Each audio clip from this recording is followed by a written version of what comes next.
back. So what I got here today, I just got my Amazon package delivered.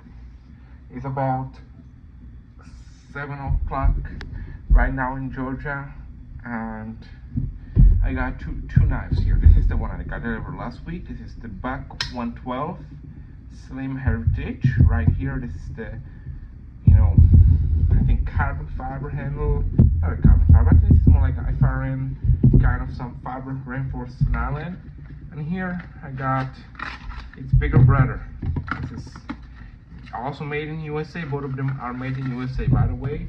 This is the green handled 110 Hunter Slim Heritage. Got this exact same knife like this one, but it's way bigger. So this is the Hunter one. This is of course the EDC friendly one. I mean, for me this is a EDC friendly too, but for some people this may be actually better. Depends where you live and what you do for work and who you're hanging with.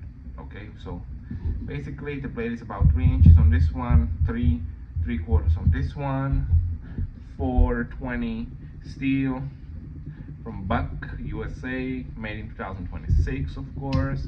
So I got this one just so if I do some gardening, I need a cheap folding knife. Both of them are like that. This is not something I want to carry every day, you know what I mean? Unless I really have to, unless no other options, or maybe I just want a cheap folder that's made still in US and has a great value for what it is. So what I like about this one, you can wrap it around with your full hand, and you basically have classic 110 in more slimmer, lightweight package with your original backlock, also thumb studs and pocket clip, which is must for a modern folder. I mean, the pocket clip is not as must. I say the thumb studs are because I don't want to be having this little nail nick here and trying to open it with both hands. I hate opening knives with both hands. Okay, I can tell you that much. The reason I choose a green handle is I just didn't have two black knives, so I just was like, I want to go with the green, okay? Because I want to be using this for wood, going to the woods, camping, hiking, whatever, and maybe as a backup knife, I just want something different. Okay, so what I think about the knives, I think they are great for what they are.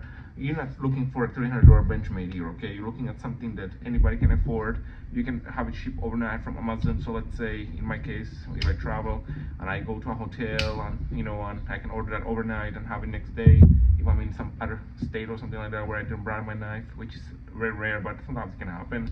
You got in rush, got on a plane, and you never think about bringing a knife, or you don't want to pay for checked luggage, so you just buy it there and leave it there, kind of situation. It's like 37 bucks for this one, 34 for that one, through my Prime. So, and it came overnight, both of them did. So what I think is actually well worth the price, by the way, y'all. The thumb stud on this one, you cannot unscrew them unless you have pliers, but no side to side, only a little bit, no up down. Nice, tight up looked up here. Pin construction. The centering on this one is perfect. The centering on this one is not as perfect, but it still is doable. Okay, but this one got a perfect centering right here. I'm gonna be sending this one to Buck to test out their warranty and see what they can do about the centering, because that just bucks the heck out of me. That's just me. Let's see some cutting tests over here, y'all. I got some other stuff to review today. I just got another tool that I ordered from Amazon, came in today, so I want to review that too. It's factory edge, completely sharp, razor sharp.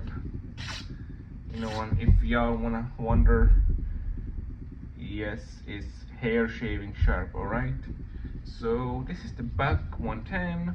I may carry it for a little while, you know what I mean, try it, test it out, put it in my storage, maybe have it in my visor or a truck or something like that as a backup knife.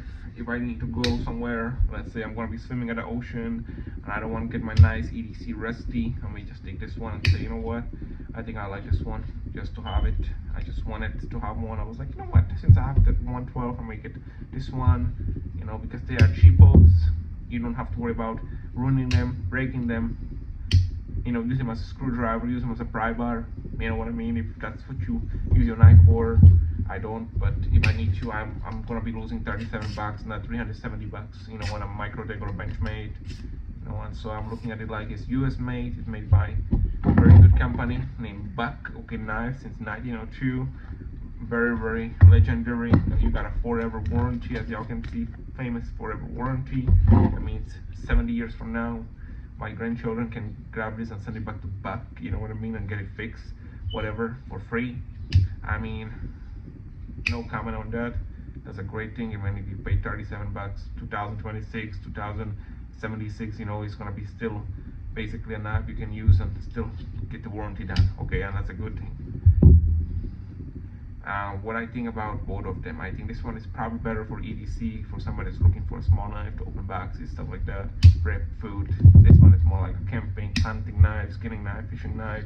You know, I'm gonna defend myself with a knife type of situation as well.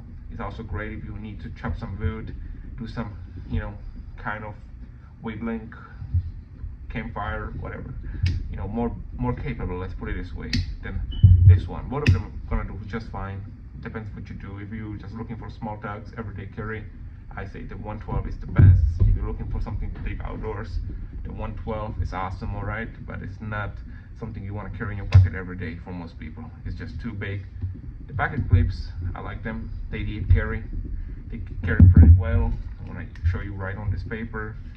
So they basically almost don't show the knife at all. You know, that helps you a lot when you, let's say, go somewhere where you're not supposed to have a knife. Most people won't actually guess this is a knife. Most people won't. And also, you can, because of the broad clip, you can probably clip it inside your waistband, you know, if you need to be sneaky about your EDC in some places. And what I think about handles, the grippiness of it right here could be better. There could be some jimping on the, you know, tab, maybe on the grips here, but we both have asked too much from Buck because they already did a great job, American made, you know, 420 HC, and definitely great value for your buck spend. You spend buck on a buck, you know what I mean? And it's well spent because you're getting something that actually matters. You know, you're not getting some cheapo from gas station that gonna break up on you and fall apart. Okay, you got a forever warranty made in US for 37 bucks, 34 bucks right here. If I can choose between those two, which one would I keep and which one would I sell, okay?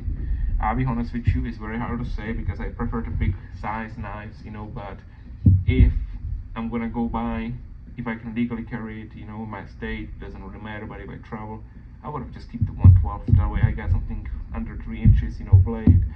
It's very concealable, small, but if I was just living in the woods, you know, and never go to the city, anything like that, I would keep the 110. Okay, that's my opinion on that. I appreciate y'all for watching. Subscribe to my channel. There's going to be more things coming today and in the future. Thank you for watching. I'm out.